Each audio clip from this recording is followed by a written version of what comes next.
Hello बच्चों, आज तक हमने इस यूनिट के अंदर पढ़ा है Newton's law of motion, first law, second law, third law and its application. उसके बाद पढ़ा है हमने linear momentum, conservation law of linear momentum and it's applications. ठीक है, तो आज हम आगे पढ़ रहे हैं कनेक्टेड मोशन। क्या पढ़ेंगे? Connected motion.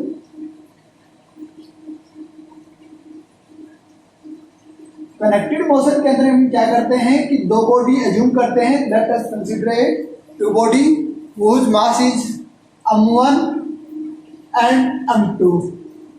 Mass of m1 is greater than to the mass of second body. Okay? Both body are tied at the end of an extensible string. एक ऐसी रस्सी है जो बढ़ती नहीं है, उस स्ट्रिंग के दोनों किनारों के ऊपर ये दोनों बॉडी बंधी हुई हैं। ठीक है, which is passes over a light and frictionless pulley. है हमारे पास क्या है? एक फ्रिक्शनलेस पुली है।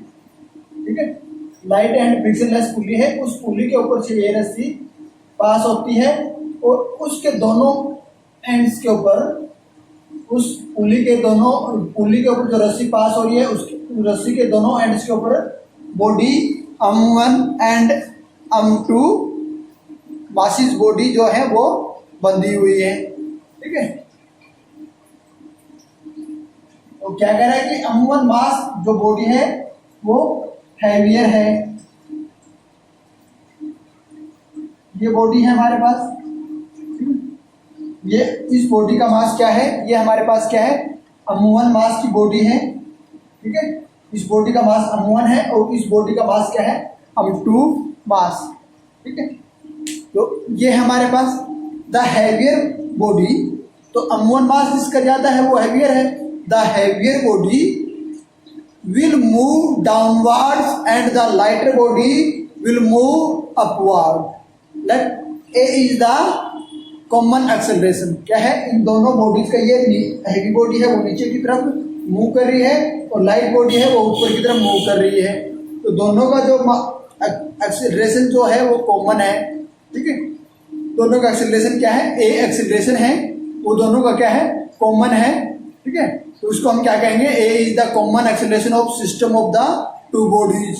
ठीक है, अब हमारे पास क्या है? लाइट पुली है। ठीक है, ठीक है, तो हमारे पास क्या है? ये एक बॉडी है लाइट और ये एक हैवी बॉडी है। ठीक है, इसका मास m2 है और इसका मास क्या है? m1। तो इसका वेट क्या होगा? मास m1 है तो वेट क्या हो जाएगा? m1g और इसका वेट क्या होगा? m2g। अब ये हमारे पास क्या है? एक लाइट एंड फ्रिक्शनलेस पुली के ऊपर है, तो और जो स्ट्रिंग है वो अनएक्सटेंसिबल है। अनएक्सटेंसिबल है तो हमारे पास क्या है? और कॉमन स्ट्रिंग है, दोनों बॉडी उसके एंड्स के ऊपर टाइड हैं, बंधी हुई है। तो हम दोनों बॉडी बंधी हुई है तो जो टेंशन होगा वो दोनों का क्या होगा? कॉमन होगा। ठीक है, तो स्ट्रिंग के अंदर क्या बंधी हुई है? तो ये नीचे की तरफ, तो इसके अंदर जो टेंशन होगा, the tension in the string shall be the same on the both body. अब दोनों बॉडीज के ऊपर जो टेंशन होगा वो क्या होगा? सेम होगा। अब बात करते हैं हैवियर बॉडी की। हम हैवियर बॉडी की बात करते हैं। ठीक है, जो हमारे पास हैवी बॉडी है उसकी बात करते हैं। तो उस बॉडी में हमारे पास क्या है कि जो वेट है उसका क्या है? हैवी बॉडी की बात करते हैं, हैवियर बॉडी की हम बात करते हैं तो वेट क्या है? m1g is downward.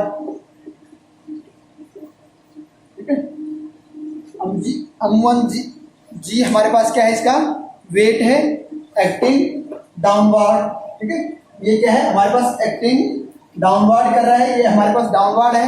तो इसके अंदर क्या होगा? टेंशन होगा, तो tension T in the string, इसके अंदर होगा स्ट्रिंग के अंदर क्या है? Acting in upward.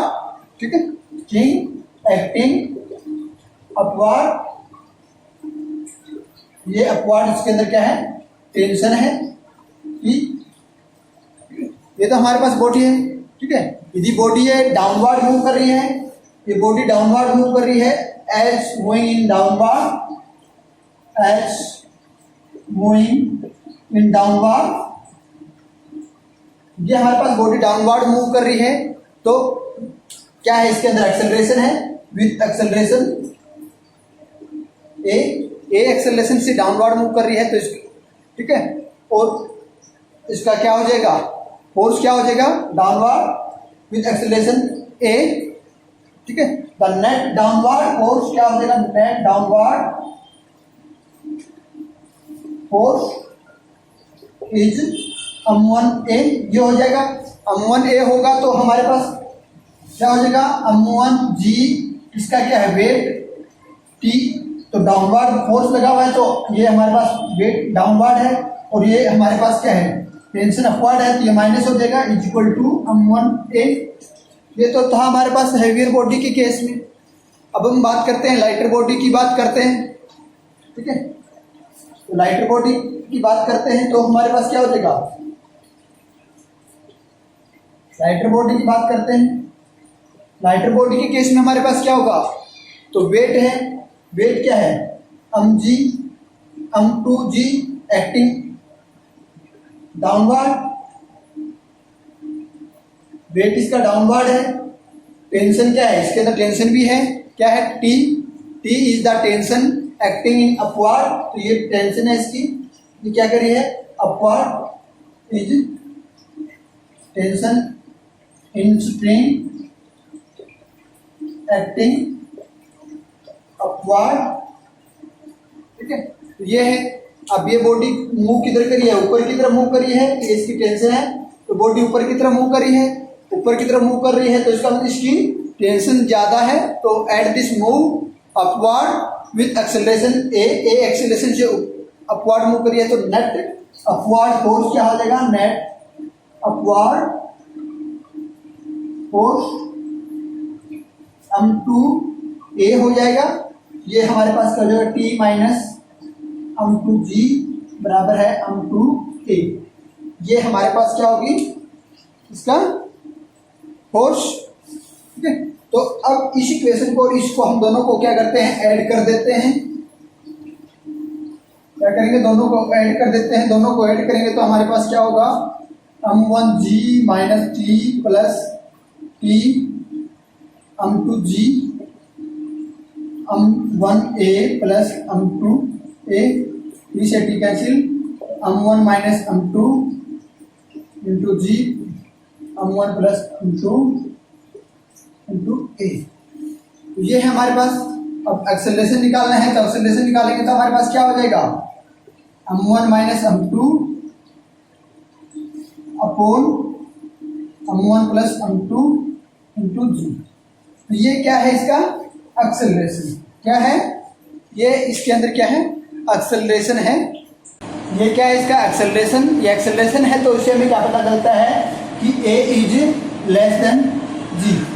इससे हमें क्या पता चलता है, a is less than g, acceleration of the system of two connected body is always less than the acceleration due to gravity. तो अब हमें क्या निकालना है, इसकी टेंशन निकालनी है। तो टेंशन के लिए हम क्या करते हैं, ये जो इक्वेशन थी हमारे पास, जो जिसको हमने ऐड किया था, इस इक्वेशन को, जो हमारे पास हैवी बॉडी के लिए जो इक्वेशन आई थी फोर्स की, उनको हम दोनों क्या कर देते हैं, डिवाइड कर देते हैं। दोनों को डिवाइड करेंगे तो हमारे पास क्या आएगा, ठीक है।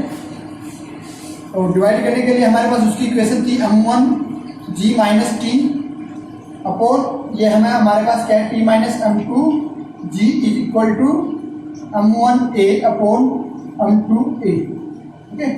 इससे a से a कैंसिल हो जाएगा, ये हमारे पास क्या आएगा, m1 अपॉन m2। इसको हम क्या करते हैं, डिवाइड किया है तो हमारे पास ये आया है, ठीक है। ये आया है तो हम इसको क्या कर देते हैं, क्रॉस मल्टीप्लिकेशन कर देते हैं, इसको इससे और इसको इससे, इसको सोल्व कर लेते हैं। तो m1g minus T into m2 plus T minus m2g into m1, tension हमें निकालना है, तो m1g m2 minus T m2 T m1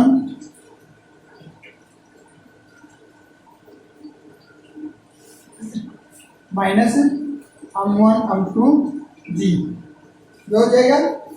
एक साइड टेंशन की टर्म को एक साइड कर लेते हैं और इसको एक साइड कर लेते हैं। ये हमारे पास क्या हो जाएगा, इसको इधर लेके आएंगे तो प्लस का हो जाएगा m1 m2 2 m1 m2 g is equal to t m1 plus m2। ये हो जाएगा। टेंशन हमें निकालना है, t इज इक्वल टू क्या हो जाएगा हमारे पास 2 m1 m2 g upon m1 plus m2। तो जो टेंशन होगी हमारे पास वो ये होगी, क्या होगी, हंस T is the tension in the string. ठीक है, ये हमारे पास इसका टेंशन है। ठीक है, तो अब हम बात करते हैं सिस्टम विद वेरिएबल मास। क्या है, अब हम किसकी बात करेंगे, system with variable mass, A rocket. Example लेंगे ए रॉकेट का, जो हमारे पास क्या है, वेरिएबल मास का सिस्टम है। ये तो हमारे पास कनेक्टेड मोशन सिस्टम था। तो अब हम पढ़ेंगे वेरिएबल मास का सिस्टम। क्या पढ़ेंगे, सिस्टम विद वेरिएबल मास।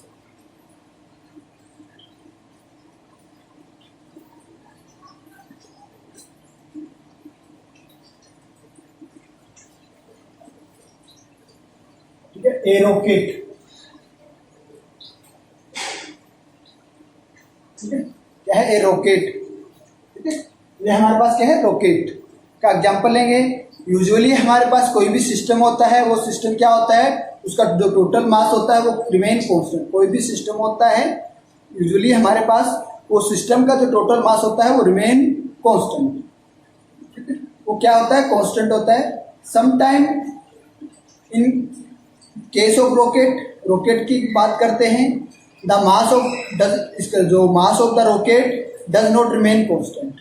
उसका मास कांस्टेंट क्यों नहीं होता, क्योंकि most of the mass of rocket on the launching pad is the fuel. ठीक है, जो लॉन्चिंग रॉकेट का जो लॉन्चिंग पैड होता है उसका ज्यादातर मास जो होता है वो उसके फ्यूल में होता है।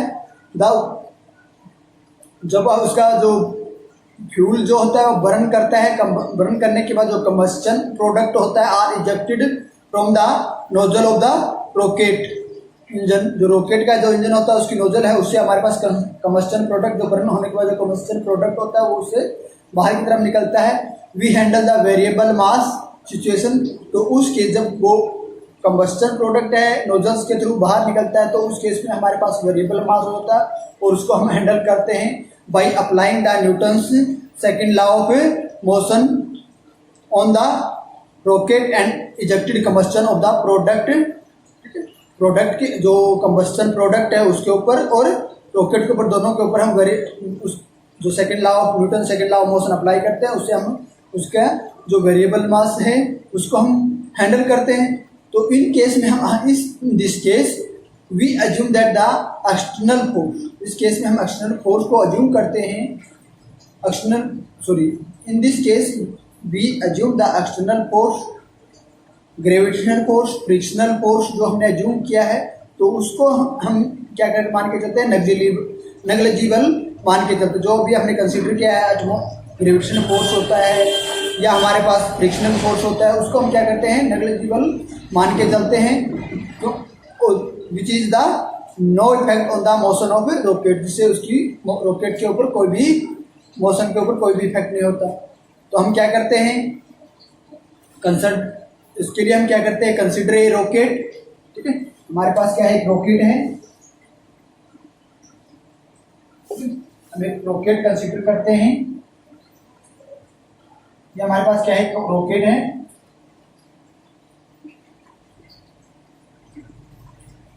क्या है, ये रॉकेट है, कंसिडर ए रॉकेट। ठीक है, ये रॉकेट है, ये इसका क्या है, फ्यूल चैम्बर है। ठीक है, इसकी नोजल है और इसकी जो मास है, consider a flight of rocket directed vertically upward. ये वर्टिकली अपवर्ड है। ठीक है, from the surface of the earth. तो हम बात करते हैं at time t is equal to 0। Time हमारे पास 0 है तो उस केस में हमारे पास क्या है, इसका जो मास है वो क्या है, अब note initial mass of rocket. तो हमारे पास रॉकेट है, उसका इनिशियल मास ठीक है, इंक्लूडिंग फ्यूल, जो फ्यूल है इसके अंदर उस फ्यूल के साथ इसका मास हम नोट, ठीक है। V naught is the velocity of rocket, ठीक है, ये हमारे पास वेलोसिटी ऑफ रॉकेट है, इनिशियल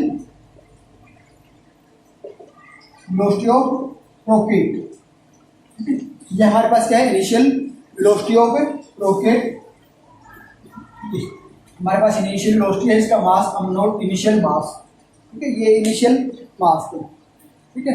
ये है ए टाइम पासिंग, टाइम पास होता है तो टाइम टी, तो टी टाइम बाद, ठीक है, टी टाइम बाद ये हमारे पास टाइम पासिस होता है, तो टी टाइम बाद हमारे पास क्या है, मास अम, ठीक है, अम क्या है, वो मास है, ठीक है, कि रॉकेट, ठीक है, mass of rocket left, mass of rocket left, ठीक है, after time t, t time पे हमारे पास रॉकेट के जो मास बचा है वो हमारे पास है, ठीक है।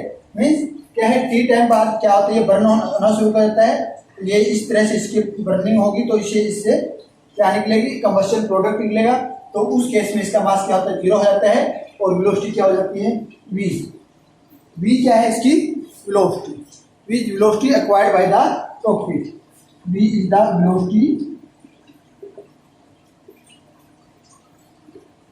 Acquired by the rocket at time t, t time पे रॉकेट के साथ जो वेलोसिटी एक्वायर की गई है वो है।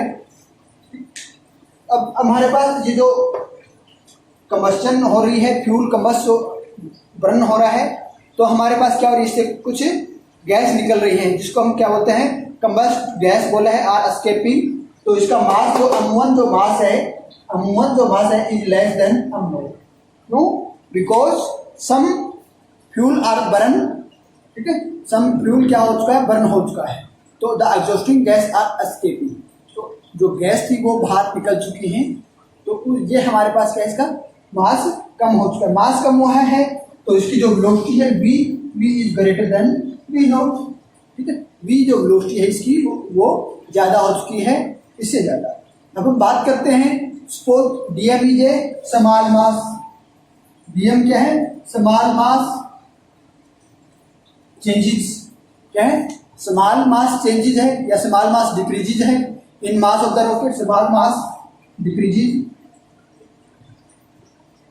इन द रॉकेट, जो रॉकेट का मास चेंज हुआ है तो उस मास के अंदर क्या है, डीएम मास जो है वो डिक्रीज हुआ है, ठीक है, तो वो किसके बराबर है, equal is the mass of the exhaust gases that exhale, ठीक है, ये किसके इक्वल है, मास ऑफ द एग्जॉस्ट गैसेस, ठीक है, exhaust gases which is the escape, ठीक है, जो एस्केप हुई हैं, निकली हैं, ठीक है, तो डीवी ये मास है तो वेलोसिटी में भी चेंज होगा, dm is the corresponding, dm is the mass, small mass decrease है, dv is the corresponding small increase in velocity of the rocket, ठीक है, dv is the corresponding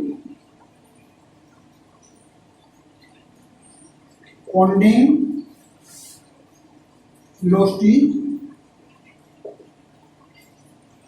increase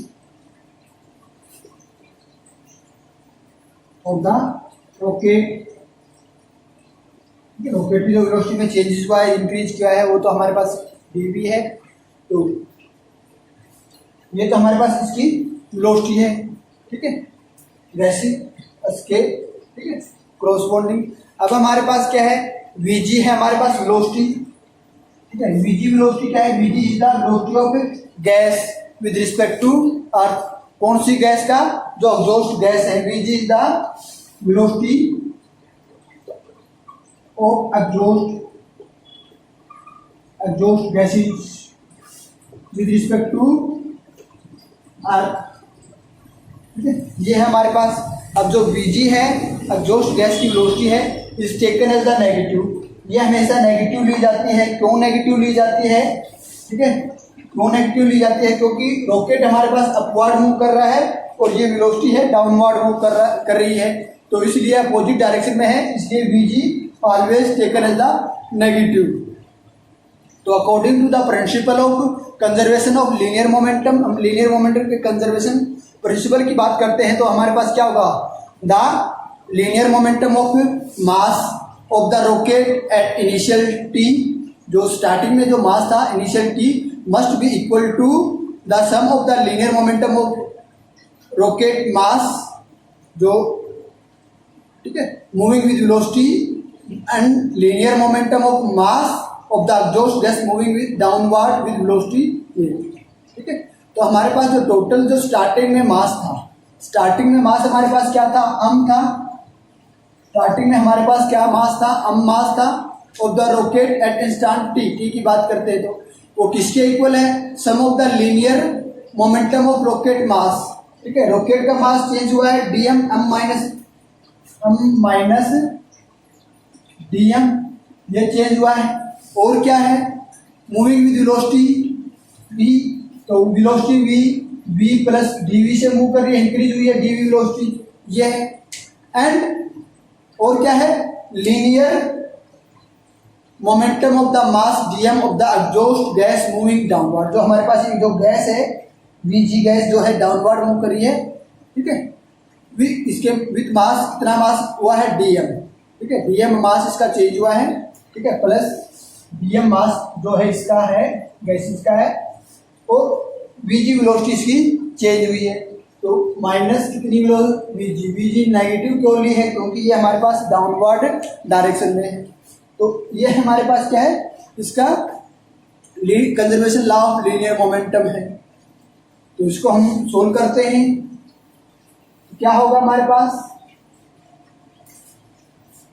m equal to v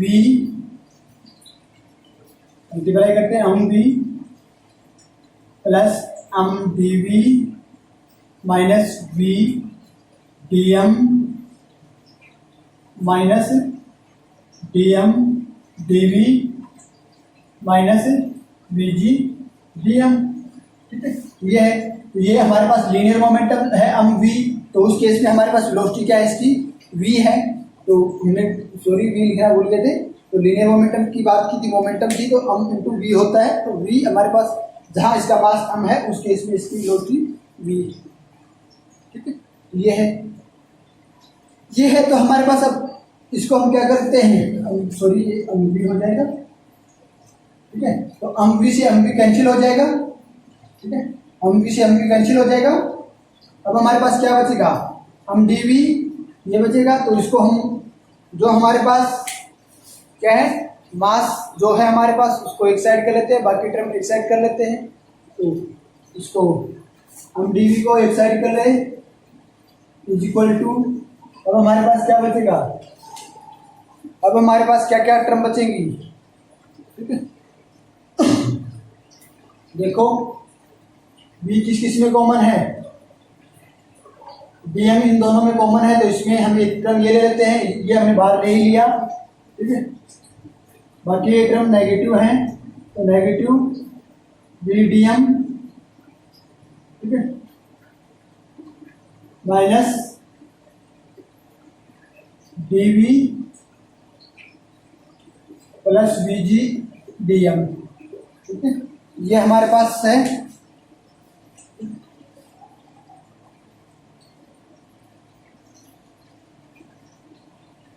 ठीक है, तो इसमें हम ले लेते हैं dv, यहाँ से ले लेते हैं dv dm, उसको इसमें और इसमें ले लेते हैं, ये हमारे पास हो जाएगा v प्लस vg dm। ठीक है, ये हमारे पास बचेगा, और ये जो टर्म है हमारे पास क्या हो जाएगी? जैसे इसके अंदर हमारे पास चेंज हो रहा है माइनस dm, और इसमें चेंज हो रहा है dv वेलोसिटी, तो मीन्स हमारे पास वेलोसिटी के अंदर जो चेंजेज है dm and dv are both are समान, दोनों समान हैं, तो इस product is also very small, इनका जो प्रोडक्ट करेंगे वो बहुत स्मॉल हो जाएगा, तो दे आर नेग्लिजिबल। क्या है? दोनों नेग्लिजिबल हो जाएंगे, दोनों को हम नेगलेक्ट कर सकते हैं, ठीक है, ये इसको हम नेगलेक्ट कर सकते हैं। तो ये हमारे पास बचेगा, ठीक है। तो क्या बचेगा, ये हमारे पास बचेगा, ठीक है। तो अब हम क्या करते हैं, ठीक है,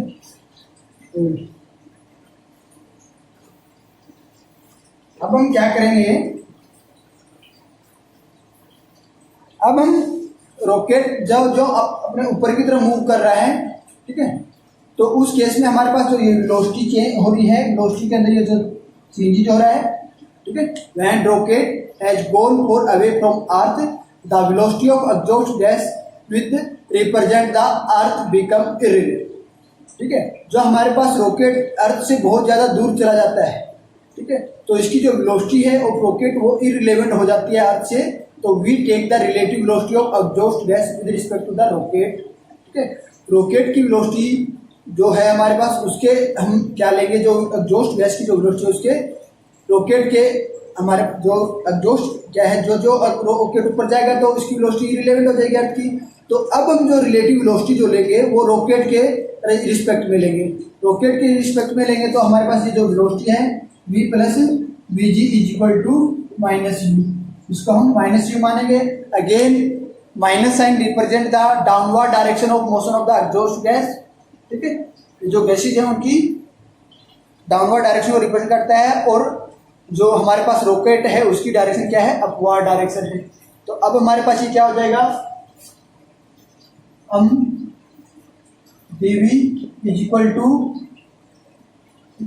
माइनस यू डी एम, तो ये हमारे पास क्या हो जाएगा, माइनस यू डी एम हो जाएगा हमारे पास, ये हो जाएगा। तो हम क्या करेंगे, dv is equal to minus u d m, अब ये हो जाएगा हमारे पास इसकी वेलोसिटी एट टाइम t की बात कर, t इक्वल टू 0 है, उस केस में मास हमारे पास क्या था, m नॉट, क्या था, मास हमारे पास क्या था, m equal to m not, velocity equal to v not, ये केस था हमारे पास t इक्वल टू 0। जब t हमारे पास क्या था, t जब टाइम t था, ठीक है, तो उस केस में हमारे पास क्या था, mass m equal to m, v equal to v, velocity हमारे पास v के बराबर थी और मास m के बराबर। तो ये है हमारे पास, तो उसके हम क्या करेंगे, इसको इंटीग्रेट कर देते हैं both side with proper limit, in limit के साथ में इसको हम इंटीग्रेट कर देते हैं। इंटीग्रेट करेंगे तो हमारे पास क्या आएगा, v not to v dv, m not to m u dm, ठीक है, ये है। अब u क्या है, इसकी velocity of exhaust gas, u हमारे पास क्या है, वेलोसिटी ऑफ एग्जॉस्ट गैस, ठीक है। और ये हमारे pass through out exhaust gas की वेलोसिटी है, वो थ्रू आउट क्या रहेगी, कांस्टेंट रहेगी। कांस्टेंट रहेगी तो हमारे पास क्या होगा, इसको हम क्या लेंगे, बाहर ले लेते हैं इंटीग्रेशन, तो इसका इंटीग्रेशन होगा ही नहीं, ठीक है, क्योंकि एग्जॉस्ट गैस की जो वेलोसिटी है is the through out constant, ठीक है, थ्रू आउट कांस्टेंट है, तो ये हम बाहर ले लेते हैं।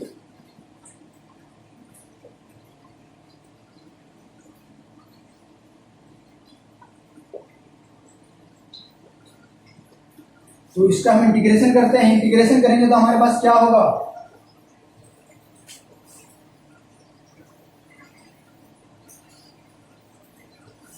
क्या होगा हमारे पास, v का इंटीग्रेशन हमारे पास dv का इंटीग्रेशन हमारे पास क्या हो जाएगा,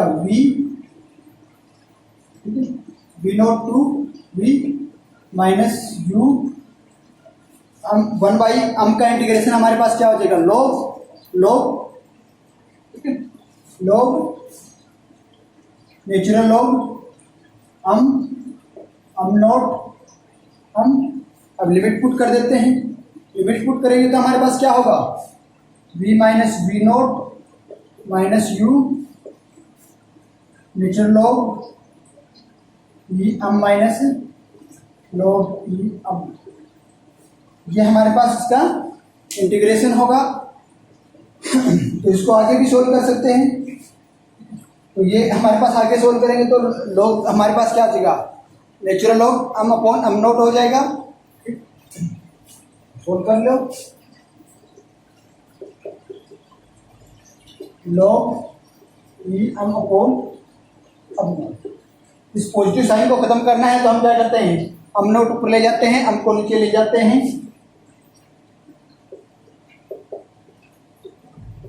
लॉग ये रिवर्स हो जाएगा, तो इसको अंदर लेके जाएंगे तो ये नेगेटिव हो जाएगा, ये पॉजिटिव हो जाएगा, तो फिर हमारे पास क्या हो जाएगा, ये ऊपर आ जाएगा, ये नीचे आ जाएगा। ये हमारे पास क्या है, रिलेशंस हैं, ठीक है। ये हमारे पास क्या है, इसकी इक्वेशन, ठीक है, इक्वेशन है, equation given as the velocity of rocket at any time t. ये जो इक्वेशन है हमें क्या बताती है कि टी टाइम के ऊपर, टी टाइम पे हमारे पास रॉकेट की वेलोसिटी क्या है, ठीक है, व्हेन मास इज m, ठीक है, वह उस टाइम मास क्या है इसका, at time t, t time के उसके ऊपर इसका मास क्या है, m है, तो उस केस में इसकी वेलोसिटी क्या है, ये, ठीक है, ये वेलोसिटी है। तो इसको हम क्या लिख सकते हैं, equal to v not plus u log k m not m। ये हमारे पास required equation of velocity at time t when mass is, ठीक है। तो हम बात करते हैं कि एट t इक्वल टू 0 क्या है, ये तो at time t when mass is r, ठीक है, उस केस में थी। अब टाइम t इक्वल टू 0, ये टाइम है हमारे पास 0, तो उस केस में हमारे पास वेलोसिटी क्या है, v इज इक्वल टू 0, तो ये हमारे पास क्या हो जाएगा, v is equal to u log t natural log, ठीक है, नेचुरल, ये हमारे पास आ जाएगा। तो इसको हम क्या कह सकते हैं, जो वेलोसिटी है हमारे पास, तो ये हमारे पास क्या आ जाएगी, हम क्या कह सकते हैं, the velocity of rocket at any time is directly proportional to the exhaust speed.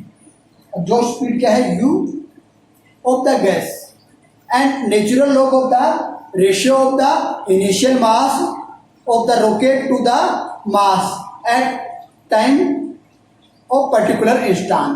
But तो ये है हमारे पास, ठीक है, तो ये हमारे पास क्या है, इसका रिलेशन है वेलोसिटी का with respect to mass and the exhaust gas speed, ठीक है। ये अब हम क्या करते हैं, जो हमारे पास एग्जॉस्ट गैस है, ठीक है, एग्जॉस्ट गैस है जो इससे रॉकेट से एस्केप कर रही है, तो उसका रेजिडुअल मास क्या है हमारे पास, m, तो रॉकेट डिक्रीज विद टाइम, ठीक है, तो रॉकेट का मास क्या है, वो रेजिडुअल मास m है, तो रॉकेट का मास टाइम टू टाइम क्या करेगा, डिक्रीज करेगा। Therefore the velocity of v of the rocket increases, तो मास डिक्रीज करेगा तो वेलोसिटी ऑफ रॉकेट क्या करेगी, इंक्रीज करेगी with time, hence motion of rocket is become the accelerated motion, तो उसकी मोशन जो है वो एक्सेलरेटेड मोशन हो जाएगी, तो वो एक्सेलरेटेड मोशन होगी, तो उसको हम न्यूमेरिकली हम क्या यूज कर सकते हैं, कि नेचुरल लॉग है, तो इसको हम, ठीक है, क्या लिख सकते हैं, 2.303 u log 10, ठीक है, m नॉट ऑन, ये हमारे पास log 10 की फॉर्म में हमारे पास आ गया। तो हम क्या, ये हमारे पास एक्सेलरेटेड मोशन, ये हमारे पास क्या है, एक्सेलरेटेड मोशन इक्वेशन हमारे पास क्या है, तो the rocket of speed attend bye the rocket when the whole of the fuel of rocket is burn, ठीक है, जब हमारे पास रॉकेट का कंप्लीट जो फ्यूल है वो बर्न हो जाता है, तो उस टाइम जो रॉकेट ने स्पीड अटेंड की है उस स्पीड को हम क्या कहेंगे, बर्न आउट स्पीड, क्या है, the rocket is the speed attend, ठीक है, तो जो रॉकेट है हमारे पास जो स्पीड अटेंड करता है by the rocket when whole of the fuel of rocket has been burn, जो कंप्लीट फ्यूल बर्न हो जाता है उस केस में रॉकेट के द्वारा जो स्पीड अटेन की जाती है, that speed are called the burn out speed. ये हमारे पास बर्न आउट स्पीड हुई, तो इसमें हमारे पास क्या होगी, तो उस केस में हमारे पास मैक्सिमम वेलोसिटी होगी, क्या होगी, burn out speed is the maximum velocity acquired by the rocket, ठीक है, रॉकेट के द्वारा वो मैक्सिमम वेलोसिटी एक्वायर की गई है, when the whole of the fuel of the rocket has been burn, the residual mass हमारे पास क्या हो जाएगा, तो रेजिडुअल मास उस केस में हमारे पास क्या हो जाएगा, m r, mr कब होगा, when the whole fuel of the rocket is burned, that then the residual mass is mr of the rocket equal to the mass of the empty container of the fuel. ठीक है, जो हमारे पास fuel का जो empty container है उसके बराबर हो जाएगा, उसके बराबर हो जाएगा तो हमारे पास जो वेलोसिटी, बर्नट आउट वेलोसिटी हमारे पास क्या हो जाएगी, बर्नट आउट स्पीड हमारे पास क्या हो जाएगी, VB is equal to U log E m not upon residual mass, ये हो जाएगी हमारे पास. ठीक है, ये हो जाएगी तो इसको नेचुरल, ये तो हमारे पास नेचुरल लॉग की फॉर्म में है, इसको log 10 की फॉर्म में कैसे लिखेंगे, equal to 2.3 into 2.303 log 10 not r.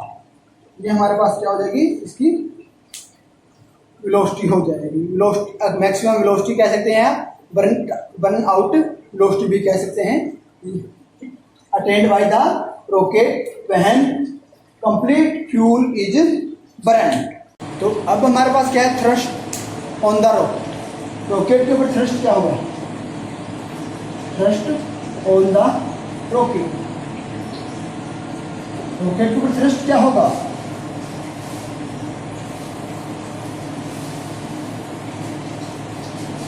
तो थ्रस्ट के लिए हम क्या करते हैं, ठीक है, तो थ्रस्ट हमारे पास एक तरह से फोर्स है, it is a force which the rocket move upward. क्या है, ऐसा फोर्स है जिसकी वजह से हमारे पास क्या है, रॉकेट ऊपर की तरफ मूव करता है.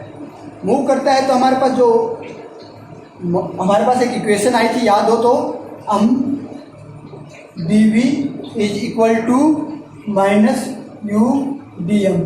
तो इस इक्वेशन को हम क्या कर देंगे, both side dividing both side of that equation by dt. ये हमारे पास क्या हो जाएगी, हम dv upon dt minus u d m by dt. ये हमारे पास क्या हो जाएगी, ये हो जाएगी. तो dv अपॉन dt हमारे पास क्या है, acceleration of the rocket at time t. ठीक है, ये हमारे पास क्या है, dv अपॉन dt हमारे पास क्या है, acceleration of rocket at time t. तो हम dv अपॉन dt हमारे पास क्या हो जाएगा, फोर्स हो जाएगा. क्या हो जाएगा, फोर्स. क्यों, तो हम a is equal to up. ये हमारे पास क्या है, up is the thrust on the rocket at time t. ये फोर्स है, फोर्स ही तो है, इसी की वजह से तो हमारे पास रॉकेट ऊपर की तरफ मूव कर रहा है. तो that is called the thrust on the rocket at time t. ये हमारे पास क्या हो जाएगा, up is equal to minus u d m by dt. तो negative sign indicate that the thrust on the rocket is upward. ये negative side है, sign है, ये रिप्रेजेंट करता है कि हमारे पास जो रॉकेट है वो ऊपर की तरफ मूव कर रहा है. ठीक है, which is the direction opposite of the escaping gas. जो गैस निकल रही है उसके अपोजिट डायरेक्शन में है. और dm बाई dt हमारे पास क्या है, ठीक है, तो dm बाई dt हमारे पास क्या है कि हमारे पास मास, ठीक है, change in mass with respect to time. जो टाइम के साथ हमारे पास जो मास में चेंज हो रहा है वो हमारे पास क्या है, dm बाई dt है. That are calculated at any particular time. ठीक है, किसी पर्टिकुलर टाइम में कैलकुलेट किया गया है ये, या ये कह सकते हैं कि when we calculate instantaneous acceleration a of the rocket at any time. ठीक है, using the relations a is equal to f by m. इस इक्वेशन के द्वारा हम इसको कैलकुलेट करते हैं. तो m is the mass of the rocket left at time t time में जो मास रह जाता है वो ये है हमारे. ठीक है, और ये क्या रिप्रेजेंट करता है, ठीक है, कि हमारे पास जो फ्यूल है वो फ्यूल जो है उसका mass with respect to time जो चेंज हो रहा है वो ये रिप्रेजेंट है. ठीक है, तो यदि हम नेगेटिव साइन को इग्नोर कर देते हैं तो हमारे पास क्या होता है, we find the thrust on the rocket at any instant of the product of the velocity of escape of fuel. जो फ्यूल किस वेलोसिटी से हमारे पास फ्यूल गैस है वो किस वेलोसिटी से हमारे पास एस्केप हो रही है, तो उसकी वजह से जो हमारे पास थ्रस्ट है उसको हम फाइंड आउट कर सकते हैं, ठीक है।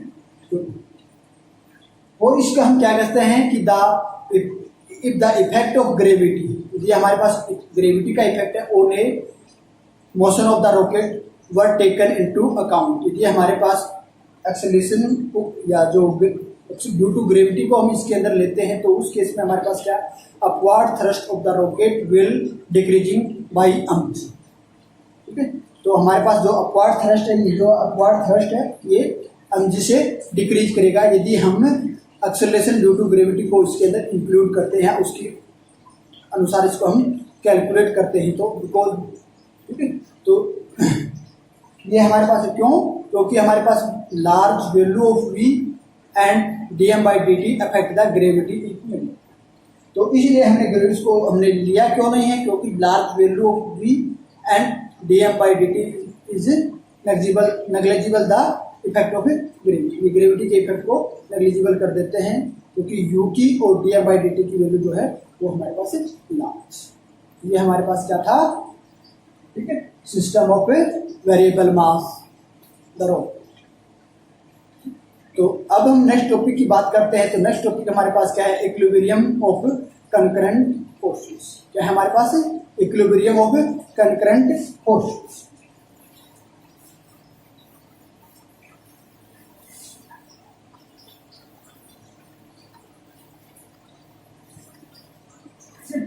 तो इक्विलिब्रियम हमारे पास क्या है, ठीक है,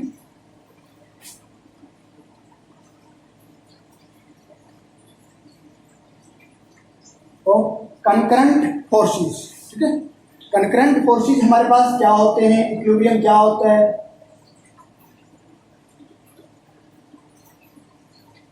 कंकरेंट फोर्सेस क्या होते हैं, जो एक ही पॉइंट के ऊपर फोर्स अप्लाई किए गए, ठीक है।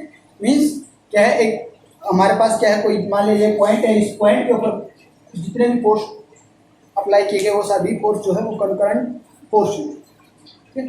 वो सभी फोर्स हमारे पास क्या है, कंकरेंट फोर्स। और इक्विलिब्रियम पोजीशन क्या है, यदि हमारे पास कोई बॉडी रेस्ट में है और वो उसके ऊपर एक्सटर्नल फोर्स अप्लाई कर रहे हैं तो उसके बावजूद भी हमारे पास वो बॉडी रेस्ट में रहती है, या फिर यदि हमारे पास body move in a straight line और हम एक्सटर्नल फोर्स अप्लाई कर रहे हैं तो भी हमारे पास बॉडी क्या है, move in a straight line with uniform speed या वेलोसिटी, ठीक है।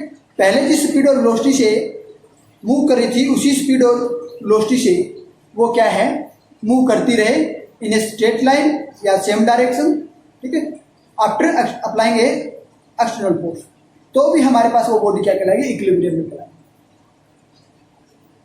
ठीक है। The force which are acting on the same point are called the concurrent forces, ठीक है। वो तो हमारे पास क्या था, कंकरेंट फोर्स। अब बात की हमने equilibrium of a particle in mechanics, force to be situation when the net external force on the particle is zero. जो एक्सटर्नल फोर्स जो हमारे पास किसी पार्टिकल के ऊपर वो उसका इफेक्ट क्या है, zero. That is when the particle has zero acceleration तो it's move as a with a zero. According to Newton's first law की हमने बात की थी तो उसमें हमारे पास क्या था, the motion that the particle would be either at rest और यूनिफॉर्म लीनियर मोशन। ये हम एक्सटर्नल फोर्स अप्लाई करते हैं तो यदि हमारे पास पार्टिकल रेस्ट में है तो वो रेस्ट में रहेगा और यूनिफॉर्म लीनियर मोशन में है तो यूनिफॉर्म लीनियर मोशन में ही रहेगा। ये हमारे पास क्या था, इक्विलिब्रियम कॉन्सेप्ट, ठीक है। तो हम क्या कहते हैं कि the equilibrium of a particle does not means that the particle is at rest. हम यही जरूरी नहीं है कि रेस्ट पार्टिकल के होंगे तो ही हमारे पास इक्विलिब्रियम होगा, नहीं। पार्टिकल यदि यूनिफॉर्म लीनियर मोशन में है तो उसको भी इक्विलिब्रियम कह सकते हैं। बट क्या है कि जब उसके ऊपर एक्सटर्नल फोर्स अप्लाई करते हैं तो वो अपनी लीनियर मोशन को चेंज नहीं करता, मीन्स उसका एक्सेलरेशन क्या है वो जीरो रहे, मीन्स वो यूनिफॉर्मली लीनियर मोशन से ही मूव करता है। ये है। अब हम बात करते हैं रिजल्टेंट ऑफ, हमारे पास क्या है, दो फोर्सेस है रिजल्टेंट फोर्सेस। किसी ये हमारे पॉइंट है, इस पॉइंट के ऊपर हमारे पास क्या है, अप वन और अप टू दो फोर्सेस लगा रखे हैं हमने, ठीक है। ये हमारे पास क्या है, पॉइंट ओ है, तो इसके ऊपर F1 और F2 दो फोर्स हमने अप्लाई किए हैं, ठीक है। Resultant of two forces R1 F1 and F2 acting on a point O, तो इसका रिजल्टेंट क्या हो जाएगा, R is equal to F1 plus F2, ये इसका रिजल्टेंट हो जाएगा।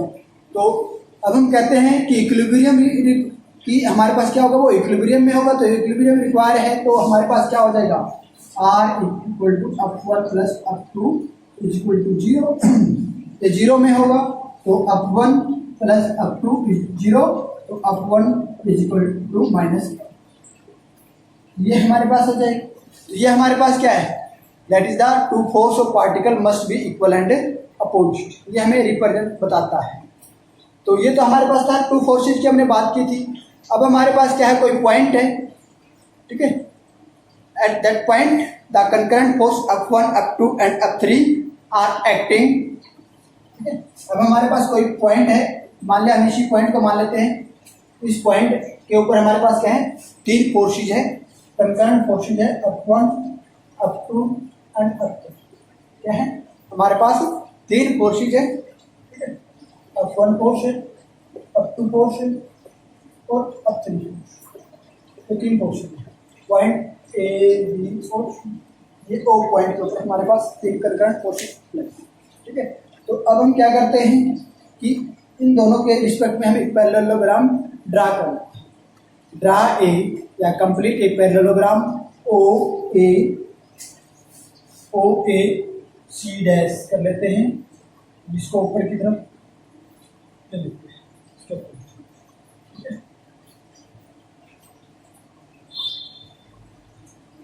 ये हमारे पास क्या हो जाएगा, F1 फोर्स है, तो ये F1 फोर्स के इक्वल हो जाएगा, ये F2 फोर्स के इक्वल हो जाएगा, ये सी डैश पर। ये हमने एक पैरेललोग्राम कंप्लीट किया है, पैरेललोग्राम कंप्लीट किया है तो हम अप्लाई करते हैं अकॉर्डिंग टू पैरेललोग्राम लॉ। तो पैरेललोग्राम लॉ अप्लाई करते हैं तो हमारे पास क्या हो जाएगा,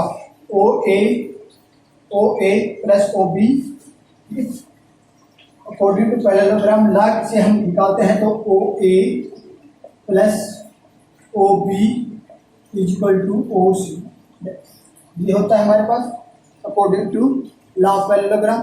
तो अब हम बात करते हैं, हमारे पास थर्ड फोर्स ये था F3, तो इसको हम क्या करते हैं, वो दोनों साइड ऐड कर देते हैं, O A plus O B plus O C plus O C equal to O C, ये ओ सी डैश, दोनों साइड हमने ओ सी डैश अप्लाई कर दिया, ठीक है। अब हमारे पास क्या है, O C is equal to the O C dash is equal to the O C and opposite direction, equal and opposite है, O C dash is the equal and opposite to O C, तो हमारे पास क्या हो जाएगा, O A plus O B plus O C equal to O C minus, या ये हम ले लेते हैं एक, कोई भी एक माइनस ले लो, ठीक है, ठीक है। तो ये हमारे पास हो जाएगा, ये ओ सी डैश है, तो ये हमारे पास ओ सी डैश के माइनस हो जाएगा, ठीक है, ये हो जाएगा, तो माइनस माइनस क्या हो जाएगा, जीरो हो जाएगा,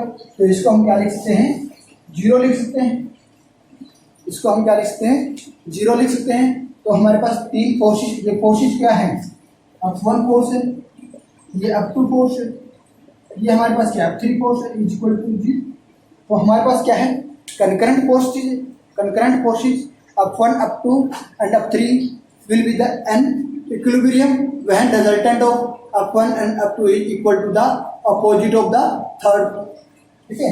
तो F1 और F2 का जो रिजल्टेंट है वो इक्वल टू द थर्ड, तीसरे फोर्स के बराबर है, ठीक है, और इसकी अपोजिट, मीन्स इन दोनों फोर्स का जो रिजल्टेंट है वो इस फोर्स के बराबर है और इसके अपोजिट। तो ये हमारे पास क्या है, कंकरेंट जो फोर्सेज हैं वो हमारे पास क्या होंगे, इक्विलिब्रियम फोर्स में होंगे, ठीक है। ये है हमारे पास, तो इन तीनों का जो रिजल्टेंट है वो यदि जीरो हो जाता है तो ये हमारे पास क्या है, इक्विलिब्रियम है, ठीक है। अब इन तीनों फोर्सेज को हम ट्रायंगल लॉ से भी जनरलाइज कर सकते हैं, तो हम क्या लेते हैं, तीनों फोर्स है हमारे पास, तो ट्रायंगल लॉ के लिए हम, ये तो हमने पैरेललोग्राम से लॉ से किया है, ठीक है, से किया है। तो हम जैसे ये हमारे पास 3 फोर्सेज हैं, इनको ट्रायंगल लॉ से हम करते हैं, ठीक है। तो ट्रायंगल लॉ से हम इसको करते निकालते हैं। तो हम क्या करते हैं, ठीक है, ये हमारे पास क्या है, ओ ए इज द अपवर्ड, ठीक है, ओ ए, ठीक है, इज द अपवर्ड, क्या है हमारे पास, अपवर्ड फोर्स ओ ए, ठीक है। दूसरा फोर्स हमारे पास क्या है, A B is the up two force, A B is the up two force, ठीक है। B O is the up three force, B O is the up three force, ठीक है, ये हमारे पास है। तो अब तीनों फोर्स जो है हमारे पास, ये हमारे पास ऐसे है, ये हमारे पास क्या है, ऐसे है, ये हमारे पास ऐसे, ये तीनों फोर्स है, ठीक है। तो रिजल्टेंट जो होगा, दे रिजल्टेंट इज द जीरो, ठीक है, इन तीनों का रिजल्टेंट क्या होगा, जीरो होगा, क्योंकि हमारे पास जो ट्रायंगल है वो क्या है, एक क्लोज ट्रायंगल, ठीक है, क्या है, क्लोज ट्रायंगल है, क्लोज ट्रायंगल है। तो हमारे पास क्या होगा, इसके जो इनका जो रिजल्टेंट होगा वो हमारे पास क्या है, इक्विलिब्रियम होगा, और वो क्या होगा, जीरो, ठीक है। ये है हमारे पास इन लॉ ऑफ ट्रायंगल की फॉर्म में हमारे पास।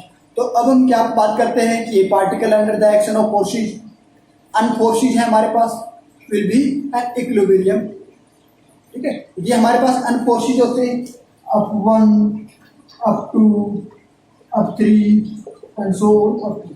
हमारे पास कोई सिस्टम है वो अनफोर्सेज का सिस्टम है, तो they also will be equilibrium if these forces can be represent by the side of the closed polygon with arrow directed in the same sense.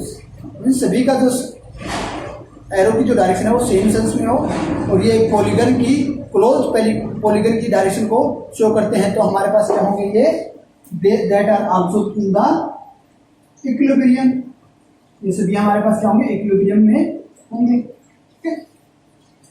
ये है हमारे पास equilibrium of the concurrent forces, क्या है, equilibrium of the concurrent forces. अब हम बात करते हैं कि कोऑर्डिनेट सिस्टम है, कोऑर्डिनेट सिस्टम की बात करते हैं। तो पहले हम बात करते हैं एक्स एक्सिस पे, up 1x plus up 1 2x plus up 3x and so up x also. ये तो हमारे पास क्या है, पर्टिकुलर एक्स एक्सिस की बात करते हैं, तो इक्वेशन इम्प्लाई, ठीक है। तो ये हमारे पास क्या, इक्विलिब्रियम में होंगे। यदि हम वाई एक्सिस की बात करते हैं,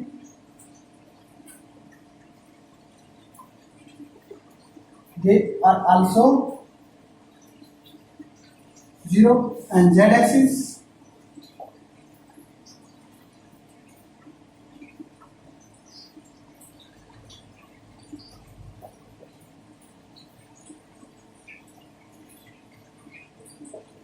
जीरो, ठीक है। तो up 1 where up 1x up 1y up 1z are the 3 rectangular component of the up 1, ठीक है। तो हमारे पास क्या है, ये फोर्स है, इसके 3 रेक्टेंगुलर कंपोनेंट हैं along X axis, Y axis and Z axis, ठीक है, और which show the X direction, Y direction and Z direction. तो when concurrent forces in equilibrium act on a body, हमारे पास कोई भी बॉडी है उसके ऊपर जो कंकरेंट फोर्सेस है वो इक्विलिब्रियम है, the state of body that remain unchanged. तो बॉडी की जो स्टेट है वो चेंज नहीं होगी, means if body is rest it will be continue to be the rest, यदि वो रेस्ट में है तो रेस्ट में रहेगी। Similarly body will continue to move uniformly along the same straight line, तो if concurrent forces applied on the body are in equilibrium, तो ये हमारे पास क्या था, इक्विलिब्रियम ऑफ concurrent forces। अब हम बात करते हैं सोल्विंग प्रॉब्लम इन मैकेनिक्स, कि मैकेनिक्स के अंदर हम प्रॉब्लम को कैसे सोल्व करेंगे।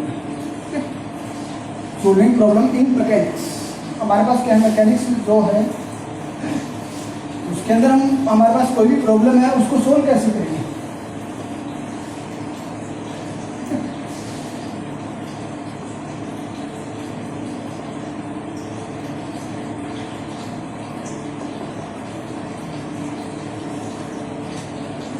मैकेनिक्स के अंदर हम प्रॉब्लम को कैसे सोल्व करेंगे।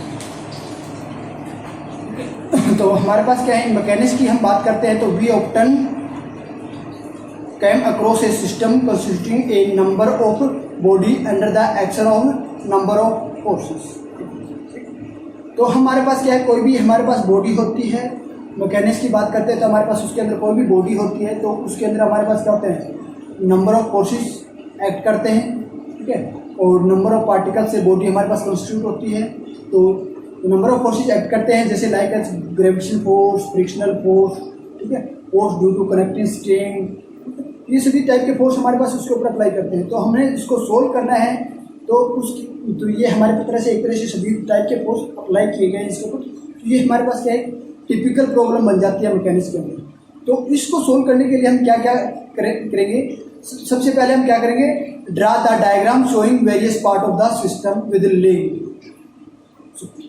ठीक है, हमारे पास क्या करेंगे, डायग्राम, ड्रा डायग्राम। सबसे पहले हम क्या करेंगे, ड्रा डायग्राम।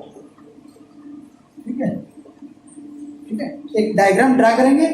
उस डायग्राम के अंदर हमारे पास जितने भी पार्ट हैं वो पार्ट ड्रा करेंगे और उनका लिंक जो है एक से दूसरे के साथ वो सभी हम ड्रा करेंगे। ठीक है, अब हम क्या करेंगे, choose any one convenient part of the system. ठीक है, चूज ए कन्वीनियंट